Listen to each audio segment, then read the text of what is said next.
Alright, so let's try out these two problems right here.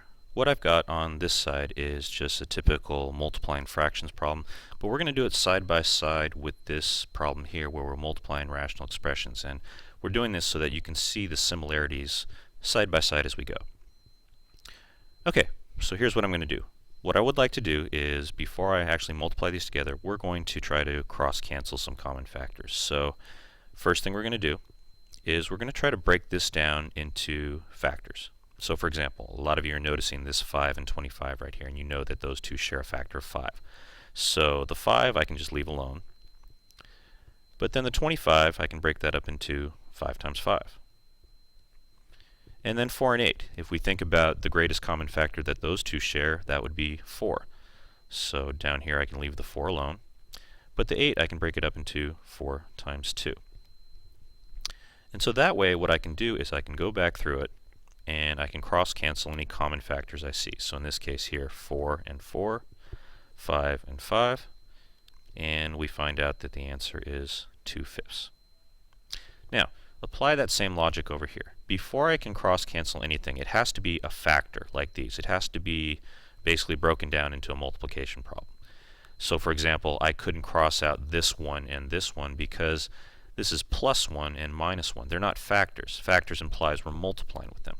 So basically I want to try to break this up into a multiplication problem using all our different rules for factoring. So for example, 2x plus 1, when I look at this and I go through all the different ways I could try to factor this, there's nothing that comes up. So I don't think 2x plus 1 is factorable. It's kind of like the 5 over here. It's a prime number and you can't do anything with it. So the best I can do is copy it down.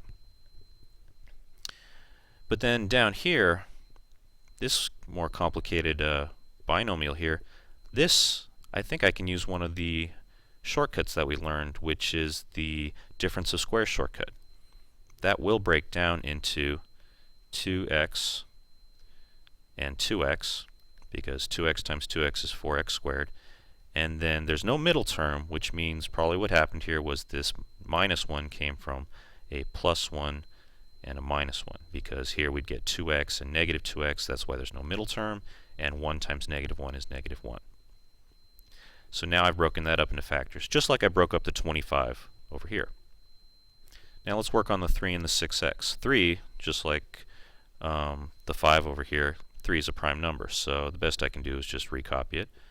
But the 6x, I could break it up a little bit, because if I'm trying to cross-cancel it with the 3 here, I could make it 3 times 2x, because 3 times 2x is 6x.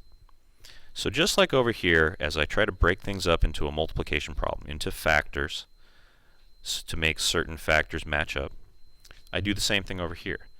Now everything's a multiplication problem. This times this times this. All these pieces are being multiplied with. They're considered factors. So now I can go through and say, oh, this piece, 2x plus 1, this factor will cross-cancel with this one that it matches with, 2x plus 1. 3 and 3 will cross-cancel. And so I get an answer of, on top, the only thing left is 2x over 2x minus 1. And this is where I stop. Now again, I know it's a little confusing because it takes some practice, but a lot of people are probably wondering, well, why don't you cross out this 2x with this 2x? Well, again, this 2x on the bottom here is not a factor. It's 2x minus 1. We're not multiplying with it, so it can't be considered a factor. It's something we're using for addition and subtraction. So it's not the same thing as what we did up here. It has to be multiplication. It has to be a factor in order for us to cross-cancel things. So this is where I stop, and this would be my answer.